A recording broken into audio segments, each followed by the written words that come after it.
मित्रों नमस्कार, मैं पंडित लाल बहादुर शुक्ला ज्योतिष केंद्र यूट्यूब चैनल के माध्यम से आप सभी मित्रों का हार्दिक स्वागत करता हूं। मित्रों, आज का हमारा ज्योतिष का विषय है जन्म कुंडली से जाने किस देवता की करें साधना।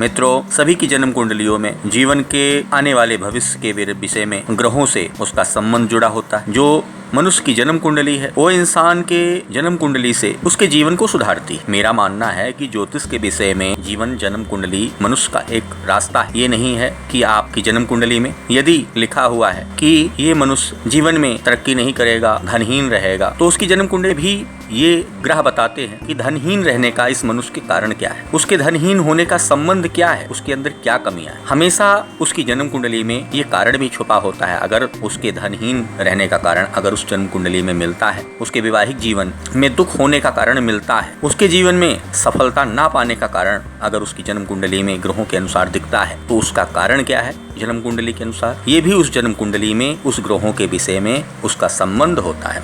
इसीलिए कि जन्म कुंडली में जो लिख दिया गया है उसको बदला नहीं जा सकता, ऐसा कहना संभव नहीं। जन्म कुंडली इंसान को केवल उसकी गलतियां, उसके स्वभाव, उसके जीवन में होने वाले अच्छे और बुरे विचारों के द्वारा उसको जीवन में मार्गदर्शन बताती है। अर्थात कि अगर जीवन में अपने मार्ग को निश्चित करके अगर वो इंसान बताए गए अशुभ ग्रहों को, दोषों को दूर करे, अगर अपने जीवन को मार्ग को बदल करके जीवन में प्रयत्न करता है, तो अपने जन्म कुंडली में बताए गए अशुभ प्रभाव को दूर करके शुभ प्रभाव में सफलता प्राप्त कर सकता है। इसीलिए जन्म कुंडली में मित्रों कि किसकी साधना करनी चाहिए, कौन आपकी जन्म कुंडली के अनुसार किस देवता की आराधना करने से आपको फल प्राप्त होगा, उस जन्म कुंडली का जो है मुख्य बिंदु उसकी जन्म कुंडली से ही प्रारंभ होता है। अर्थात जिसकी हमें जन्म कुंडली के अनुसार प्रार्थना करनी चाहिए, जिससे हमें फल की प्राप्ति हो, शायद हम उसकी आराधना ना कर रहे हों। इसीलिए मैंने इस ज्योतिष विषय को चुन करके जन्म कुंडली के अनुसार उसके आराध्य देव अर्थात इष्ट देव की उपासना के द्वारा उसके जीवन में परिवर्तन हो, इसीलिए इस ज्योतिष विषय को मैंने आज चुना और आप सभी के सामने इससे संबंधित विषय को आपके सामने रख रहा हूँ। मित्रों, सूर्य का संबंध, सूर्य के जो अधिष्ठ देवता हैं अग्नि, रुद्र, शिव पुल्लिंग देवता हैं अर्थात पुरुष राशि के देवता। चंद्रमा के वरुण, पार्वती, शिव ज्यादातर स्त्रीलिंग देवता अर्थात स्त्री राशि के देवता है। मंगल ग्रह के कार्तिकेय, हनुमान पुल्लिंग देवता हैं अर्थात पुरुष राशि के देवता होते हैं। बुध ग्रह के विष्णु और गणेश जी, बृहस्पति देव के इंद्र, ब्रह्मा, विष्णु, गुरुदेव और पुल्लिंग देवता अर्थात पुरुष राशि के देवता। शुक्र ग्रह के इंद्राणी, इंद्र, महालक्ष्मी, शक्ति, दुर्गा स्त्रीलिंग देवता अर्थात स्त्री राशि के देवता होते हैं। शनि ग्रह के ब्रह्मा, यम, हनुमान। राहु ग्रह के सर्प और सरस्वती उनकी इष्ट देवता होते हैं। केतु ब्रह्मा, गणेश, भैरव। वर कुंडलियों में विषांश के आधार पर भी आराध्य देव का निर्धारण किया जाता है। मित्रों, वैसे तो जन्म कुंडली में मुख्यतः इष्ट ग्रह का जो संबंध नवम भाव, सर्वप्रथम जो होता है पंचम भाव और नवम भाव से ही जन्म कुंडली के उसके ग्रह के अनुसार इष्ट ग्रह का चयन किया जाता है कि किसकी साधना करने से उस मनुष्य को सफलता प्राप्त हो सकती है। इसलिए पंचम, पांचवा स्थान, जन्म कुंडली का पांचवा स्थान उसके मुख्य इष्ट देवता का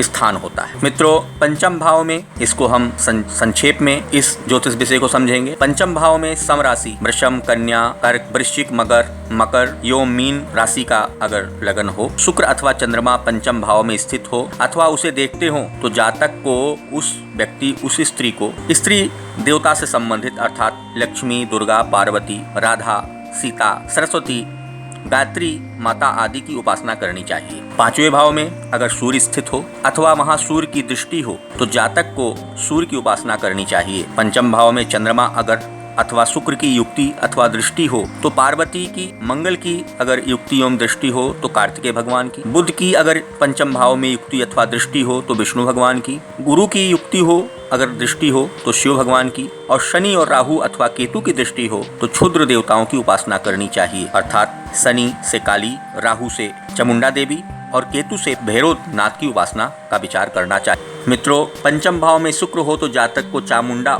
देवी की उपासना करनी चाहिए। इस प्रकार मित्रों, जन्म कुंडली के अनुसार बताए गए पंचम स्थान से अपने इष्ट देवता की आप चुनाव करके उनके बारे में जानकारी करके आप अपनी जन्म कुंडली के अनुसार उन देवता की साधना करके अपनी जन्म कुंडली में बैठे अशुभ प्रभाव को दूर करके शुभ प्रभाव को प्राप्त कर सकते हैं। मित्रों, आज का हमारा ज्योतिष का विषय यही समाप्त होता है। आप हमारे इस शुक्ला ज्योतिष केंद्र यूट्यूब चैनल को सब्सक्राइब कर करके आने वाले ज्योतिष संबंधित नए विषयों के बारे में जानकारी लेते रहे। मित्रों, नमस्कार।